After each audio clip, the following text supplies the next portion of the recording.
Good evening, Jens. You are Jens Kjaer Olsen, right? Okay, Jens Nerido in Second Life. It's good to see you. Thank you very much, Letty. Yeah, it's lovely. And well, I'm happy that you at least have come to my place here. I would like you to talk a little about your background. I know you have been in the teaching profession for more than 20 years and have a lot of experience in teaching how to make films in real life and also teaching how to make machinima in virtual worlds. So maybe you could explore this a little and tell us a little about that and about yourself, of course. Yes, thank you very much, Letty. Oh, Crystal in real life. Yes, well, where should I start? I became a teacher in 1976, so it's around 40 years I've been in the teaching business. And my background is I was a media teacher and I was teaching filmmaking. I entered at a grade 10 school, the age group around 16. So they were allowed to enter Second Life when they stopped the 10th grade, the 10th grade. Um, so this is my background. Actually, my background is that I saw and noticed some Danish magazine about the European Avatar project, that they were offering a teacher's course. We were for 6 countries. Um, there was United Kingdom, Austria, Spain, and Bulgaria. Um, yes, and they wanted to do a teaching course for teachers. They had already made like all the research, so they had all the materials ready, and then they were searching for teachers to do that course, which consists of about eight modules. And the fact or the point was afterwards that the teachers, we were going to bring our own students in here and do a project. And um, and that was very interesting. And of course, when I entered this, I just certainly got into taking pictures and making small photo stories, and then of course managed to find a screen capture tool so I could record what we were doing. But it's a long story, and then of course I ended up doing machinima, which was a new thing and a big thing growing with Machine Evo, and which actually after Machine Evo, that was when Camelot was created, and we're hanging out with you people at Intonation actually. But you must well, I don't know There where was to one start. thing. Yeah, I didn't quite catch. Sorry. That is, you are teaching media. Is that right? At your school? Yes. And what is it? A secondary school or what kind of school? You don't teach languages, right? You don't teach Danish. Yes, yes. I was a language teacher at the same time. I taught English as a second language, Okay. and at Uh-huh. the same time, I was a media teacher. So that was why it was very interesting for me to bring in my students here and my team, English as a second language at that grade 10 school, where we were a team in here, and I especially like to discover that British Council had this Sherwood Forest. They had a quest, Robin Hood quest they made, which were fascinating for me and my colleagues, to bring in our students in here and traveling, doing that quest here. And they had to take pictures when they were traveling around and make a photo story and then put some English text in there. We were supposed to do it with a team from another school in Spain, but we were late in the timing, end of year exams and so on. But that was the vision, in that way. Uh, Yes, because I think, well, also what we do in real life, we do we take pictures and we make a photo story. We can put voiceover and we put text, and I've been working with e-twinning for, well, when it started actually, more or less, and there we exchanged with a school, a grade 10 school at Brugge, where we made small 3 minutes films, where we were describing, the student were describing their life at the city and what they were doing in their spare time and things like that. So that was done in our English class, and every year we had a project like that. So yes, Okay, so you actually filmed and exchanged that, or did you use photos rather than making films? both things, because when we were traveling in this virtual world, we took pictures, uh, and and uh, and then we also used Animoto, which was a kind of movement with the pictures. Um, I did some myself, because I managed to find a screen capture tool. So I did some film telling my fellow teachers and the project, the Avatar project, how we were working, how we were navigating. So I made some myself. We didn't, with the students, because we were running in short of time, we didn't come to our core level 2 to make machinima with a screen capture. They didn't do that. But step 1 was to make a photo story in that free tool called Okay, Photo Story. but you did make machinima, right? I mean, I saw some machinima. Yes, Yeah. So yes, yes, how does that compare with real life um, filming? yes. Well, there are many similarities, first of all, um, and but still, you had to make the storyline, you had to make the setup, but there are many great advantages of working in a virtual environment, where, because the scenery is very fantastic. You have a lot of possibilities, but of course. If you Our vision was that we were going to make a small film together with the Spanish school, but then of course you had to train and in all the details how to get those things to work, because well, English is our second language, so both for Spain and for Denmark we had to make it very simple and in all details. But I think it's the same kind of work discipline you had to do when you make a machinima in a virtual world. There are so many similarities, and yes. And what about quality? I mean, quality's always been a question. And I remember with the jury, we had some arguments about the quality of machinima that had been produced in Machinevo, I think in 2014. So, what do you think about how much does the quality of a machinima matter when teaching with machinima? Well, it's a kind of well, we are in a virtual world like Second Life. We have professional filmmakers, like in Yes. real life. Yeah. They use it as a kind of educational tool.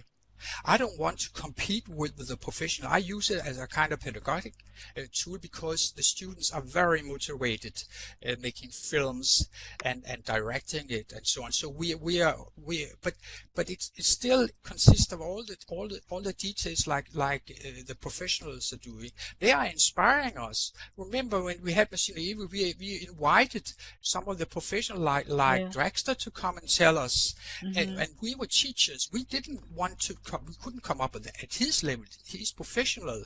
We're using it in an educational framework, and that we should understand. And that your question were about the quality. So we are. Well, of course, when people watch a film, the students, they of course are very concerned about the quality. As it's all right, but it's still number two because it's the process. Mm-hmm. They're using it in education form. But that's still most important for me, um, because I'm very much product orientated. It should be a good product, Mm-hmm. but still, yeah, in the educational area. And yes. Yeah, sorry. I was wondering if you involve your students in the filmmaking in real life and in virtual worlds. Um, well, first I must say that today I'm not involved in machinima making and in language teaching. I have entered a new area, but there's still connection. I'm working with a firm. I'm a consultant with a firm called Real Dream, where we are into 3D printing. But at the Okay. same time, we can import our objects, our 3D objects, which we print out. We can import that into a virtual environment. So, and the vision is that we hope in that way to get schools and students and teachers more interest in a virtual environment through that way. Because when I ended my Avatar, the European project, there wasn't very much interest in it at schools, and since that time, that was 2011, I have been involved in making teachers courses uh, in Denmark and in a virtual environment like Machine Evo and Village and in other areas to kind of promote the possibilities for teaching in a virtual environment. I'm mainly now working in OpenSim because OpenSim is much cheaper than Second Life, and there our firm Real Dream we have like a lab for our things, and the students can come in there. The schools we collaborate with. And that was why I'm very in 3D Les Nexwart, which had been working with OpenSim for years, and we have been collaborating with him. We had a Christmas project with school where we we actually we also filmed it. We made Christmas decorations. We printed out for a real life tree and we decorated it. And we at the same time in OpenSim, in the virtual environment, we made a Christmas tree, and then we imported the 3D objects which we have printed out as mesh into that area. But at the same time, it seemed to fit all together because still we need filming, we need documentation, and the students still, when they come in there and start building, they like taking pictures. All like that.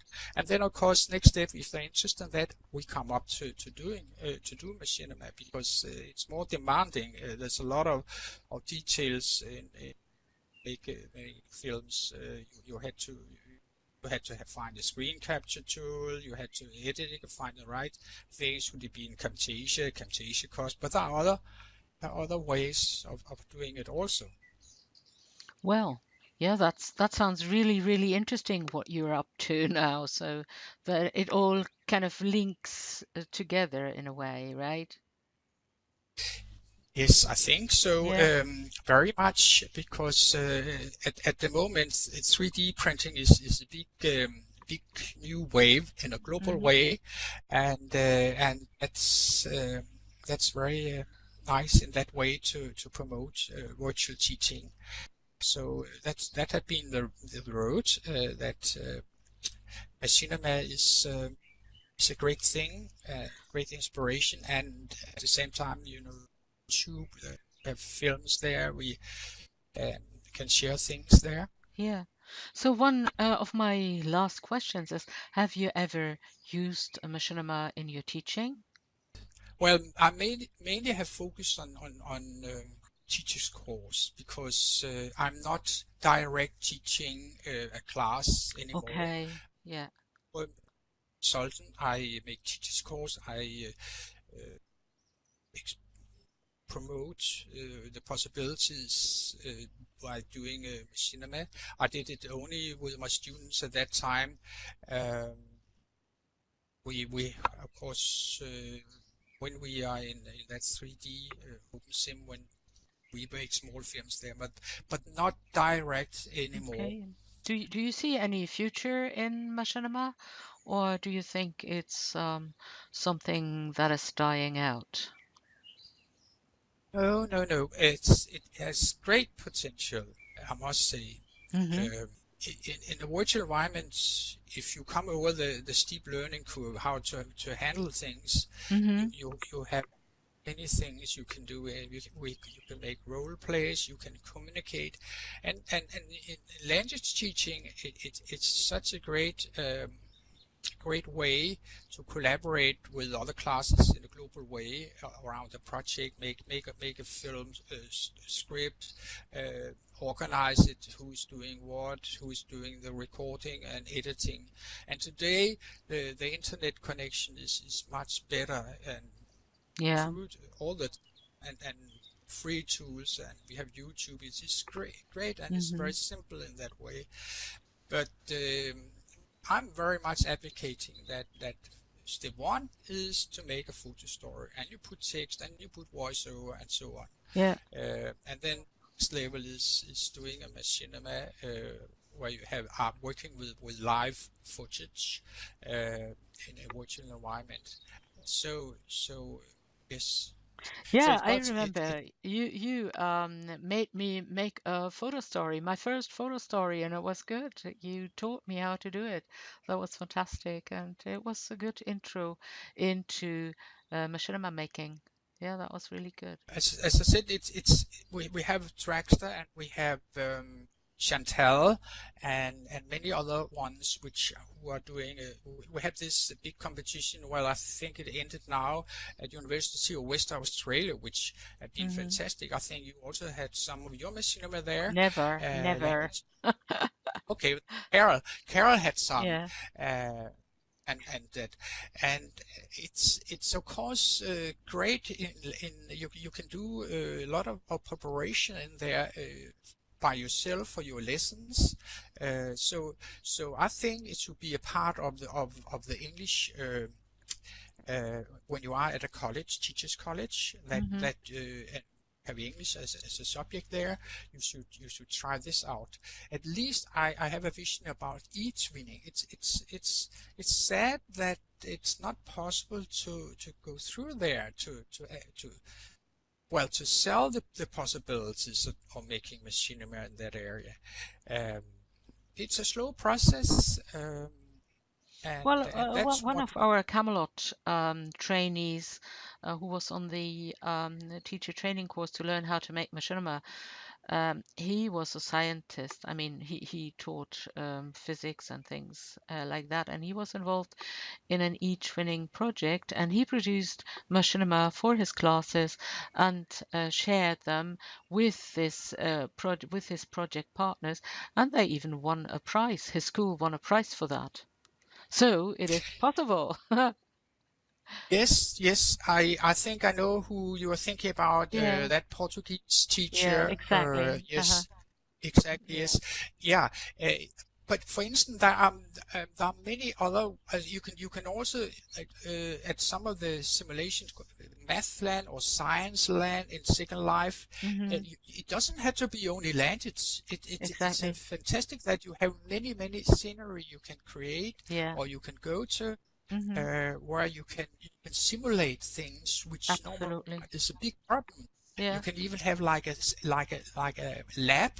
You can do science, Hmm. chemistry, and things where Hmm. you can make like the flipped classroom is very popular. That you make like an introduction to things, Hmm. uh, but so I Yeah. think the So you thing that see the makes potential. And so I think there are still a lot of opportunities to carry on. And I think your idea of e-twinning, that's a good idea and should be followed further, right? the technology is all the time improving. Hmm. Um, It's true. and the tools become better and better. But I'm very impressed about, for instance, the Italian education department now. They are having like uh, like for instance, science had to be taught in English Mhm. at the primary school at a certain area, and there it would be great for them to use machinima to explore this area here. That's true. I think we should come to an end with this discussion, if you don't mind. That's very, very useful, and I'm really grateful that you offered your time to come and take part in this interview, because I intend to continue with interviews for the Camelot project, because I think just because a project ends, it doesn't mean that the discussion should end. And I think there are so many valuable things people say and you can compare, and that's, fantastic material, if you know what I mean. Yes, it's not only for we could say what is the added value of this? That's always the question. Why we wouldn't say wasting our time? Why are we spending so much time in this area? And it's not only in teaching. Well, I'm a teacher, you're a teacher. That's one thing we try to find the added value by using this area here. But it's also for ourselves, our own personal development, that Hmm. we can be better to handle the tools. It could be a kind of documentation for things we want to show, we want to tell, storytelling. We want to, for instance, go into theater. There are theater groups here in a virtual environment, sitting in a global way and collaborating, making a play, and so on. And at the same time, you have this fantastic that you can record it with your screen capture tools. That's true. So many things still um, to discover, but I am you might have the same problem in Germany, and you've also been dealing with teachers education, and that it's very difficult to sell this way of working. That's I'm a bit unhappy about that. It's so difficult. There has been this big issue about protection of the students here, and that's what, for instance, OpenSim has a good thing to offer, that you can get into a protected area and you can control who is entering there, Hmm. and that's important for Denmark and in Germany. I know that there's a big concern that they are not meeting some strange people, and that's kind of security question that must be solved. Yeah, that's true.